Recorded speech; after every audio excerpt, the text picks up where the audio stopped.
যখন তুমি নিজের রক্তের মানুষের দ্বারা কষ্ট পাবে, তখন তুমি একবার নবী ইউসুফ আলাইহিস সালামের কথা মনে করো। তিনি কিভাবে নিজের ভাইয়ের দ্বারা প্রতারিত হয়েছিল। যখন তোমার বাবা মা না বুঝে তোমার বিরুদ্ধাচরণ করে, তখন নবী ইব্রাহিম আলাইহিস সালামের কথা মনে করো। তার বাবা তাকে আগুনে নিক্ষেপ করায় ভূমিকা রেখেছিল। যখন তুমি সমস্যা থেকে পরিত্রাণের জন্য কোনো পথ পাবে না, তখন ইউনুস আলাইহিস সালামের কথা ভেবো। তিনি কতটা সময় তিমি মাছের পেটে আটকা পড়েছিল। যখন তোমার নামে কেউ মিথ্যা অপবাদ ছড়িয়ে দেবে, তখন মা আয়েশা রাদিয়াল্লাহু আনহার কথা মনে করো। তার নামে পুরো শহর জুড়ে কুৎসা রচনা করা হয়েছিল। যখন তুমি অসুস্থ ব্যথার যন্ত্রণায় কাতরাতে থাকো, তখন নবী আইয়ুব আলাইহিস সালামের কথা ভেবো। তিনি ভয়ঙ্কর এক ভাইরাসজনিত রোগে আক্রান্ত হয়ে তোমার থেকে বেশি কষ্ট পেয়েছিল।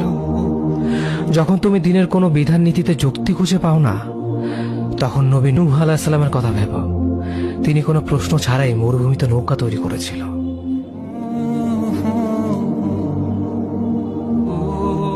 যখন তুমি আত্মীয়স্বজন, পরিবার, বন্ধু বান্ধবের কাছে হাসির পাত্রে পরিণত হও, তখন তুমি শেষ নবী হযরত মুহাম্মদ সাল্লাল্লাহু আলাইহি ওয়াসাল্লামের কথা ভেবো। রাসূল সাল্লাল্লাহু আলাইহি ওয়াসাল্লাম বলেছিলেন, সবচেয়ে বড় পরীক্ষা দিয়ে সব থেকে বড় পুরস্কার আসে। যখন আল্লাহ কাউকে ভালোবাসেন, তখন তাকে পরীক্ষা করেন, এবং যে এই পরীক্ষাগুলো মেনে নেয়, সে আল্লাহর সন্তুষ্টি অর্জন করে। আর যে অভিযোগ করে, সে তার ক্রোধের পাত্র হয়। হে আল্লাহ, তোমার কথা মনে করা, তোমার প্রতি কৃতজ্ঞ হওয়ার এবং তোমার ইবাদত করার তৌফিক আমাদের দান করো। আমিন।